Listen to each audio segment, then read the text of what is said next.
মানে স্কুলও আছে কিনা সঠিক না জানি, স্কুল কলেজ তো না কিনা নাকি কলেজ। তো আমরা আরেকটু সামান্য সামনে যাই, আর সামনে ন যাইও, সামনে আবার ক্যান্ডিং ক্লাবও আছে ডান পাশে বাম পাশে। একবার বিয়ে হাইলাম এটাই,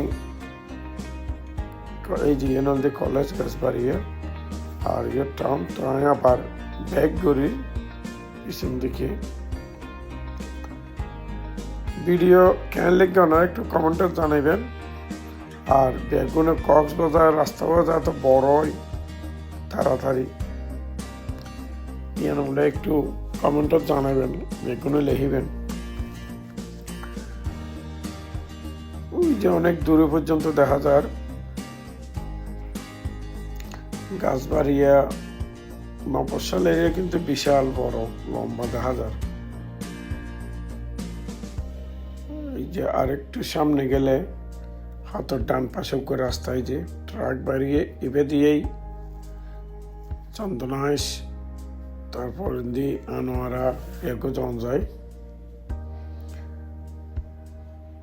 আর এই রাস্তার সামনের যে রাস্তা অনেক ডিফেন্স।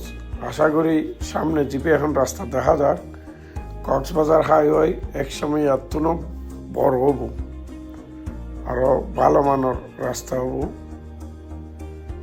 তো সংসদ নিজেই দিন জনাব শাহজাহান চৌধুরী এই ব্যাপারে হতে উন্নিলাম একটু করে ভিডিও দেখি কক্সবাজার রাস্তা ছলাইন বিশিষ্ট করি বেলাই, এবং বেগুনের সম্মতি জানাই হার পক্ষে নার পক্ষে একজনও ন জানাই।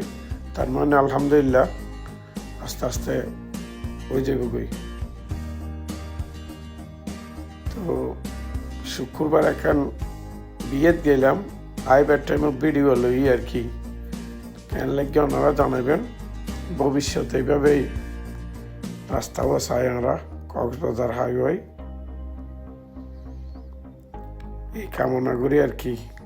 আপনার ভিডিও শেয়ার করে দিন, কমেন্টত কেন লাগে জানুন, আর ভালো লাগলে লাইক দিন। লম্বায় নগিয়ে গিয়ে আর লম্বা নগরী। এই যে বাম পাশেরই আগের পুরান রাস্তা। আর